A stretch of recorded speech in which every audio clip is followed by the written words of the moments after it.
Irmãos, continuando aqui, eu já vou emendar a segunda aula com a terceira. Nós lemos aqui que um dos desejos de Deus é que nós cheguemos ao conhecimento da verdade, né? Aí alguém pode perguntar o que é a verdade? Na verdade, irmão, a verdade ela não é o que, ela é quem, tá? Então a Bíblia aponta para Cristo, ele fala que ele é o caminho, a verdade e a vida, tá bom? Ele apresenta isso em João, também no mesmo livro aí que a gente está lendo já, é o Evangelho escrito por João, capítulo 14, no versículo 6, tá? Por ele nós somos libertos também, né? Todo mundo conhece aí João, capítulo 8, versículo 32 também, que fala assim: porque conhecereis a verdade e a verdade vos libertará. Olha, os irmãos viram que agora o que nós lemos antes fala assim, que um dos desejos de Deus é que e venham ao conhecimento da verdade. E aqui o próprio Jesus está falando assim: e conhecereis a verdade e a verdade vos libertará. Essa verdade aqui, irmãos, não é a verdade a ser descoberta, não é a verdade oposta à mentira. Essa verdade é a revelação de Cristo, é a da própria pessoa dele, tá? Então ele é chamado de verdade. Ele não está aqui para contradizer ideias se é verdade, se é mentira. Não é isso, ele está se colocando como a verdade. Vocês vão me conhecer, e me conhecendo vocês serão libertos. É isso que ele está querendo dizer aqui.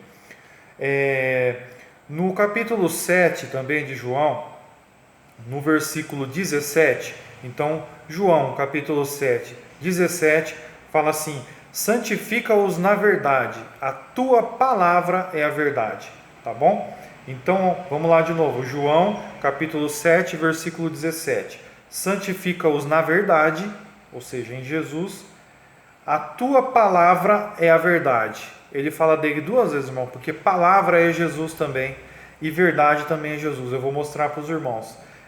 João, capítulo 1, versículo 1, tá? Jesus ele se apresenta como Deus, tá? Então, nesse versículo ele fala assim, que Jesus é o verbo ou palavra, porque a palavra em grego que é traduzida para verbo, ela é a logos. Logos é a palavra grega. Esse logos ele quer dizer verbo ou palavra, tá? Jesus é o verbo de Deus ou palavra de Deus.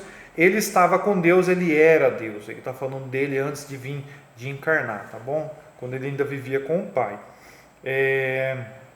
Então vocês vão conferir João 1, capítulo 1, versículo 1. Irmãos, eu separei no PDF, tá aí para vocês. Eu tô com uma, duas, três, quatro, 5 versões de traduções da Bíblia. Para os irmãos verem que o que eu tô, igual como eu disse antes, nada do que eu falar é o que eu acho, é o que a Bíblia mostra e é o que às vezes algumas traduções facilitam a gente entender, tá?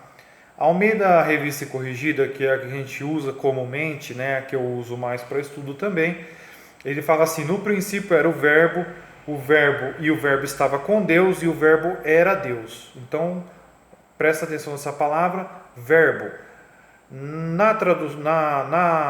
No escrito original, irmãos, está em grego a palavra logos, tá? Que eu falei para os irmãos agora.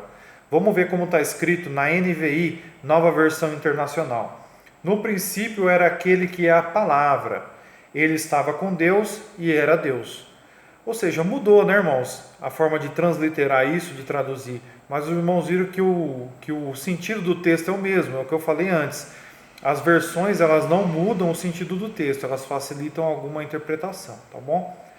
Vamos ver o que fala a nova tradução, linguagem de hoje. No começo, aquele que é a palavra já existia. Ele estava com Deus e era Deus. O que diz a Bíblia King James, que é a tradução do rei Tiago, de 1611, fala assim: no princípio era a palavra, e a palavra estava com Deus, e a palavra era Deus. Tá? Vamos ver o que fala agora na nova versão transformadora. É uma outra tradução. No princípio, aquele que é a palavra já existia. A palavra estava com Deus e a palavra era Deus. Então vocês podem ver aqui que é uma prova real de que o verbo é Jesus, a palavra é Jesus. Então nós podemos tomar aquela parte que fala santifica-os, santifica-os na verdade, a tua palavra é a verdade. Cristo ele fala dele o tempo todo, a todo momento, repetindo várias vezes e de uma forma que hoje nós conseguimos entender facilmente através da própria Bíblia, que ela interpreta isso, tá bom, irmãos? Então fica mais essa terceira aula para os irmãos aí. Deus abençoe.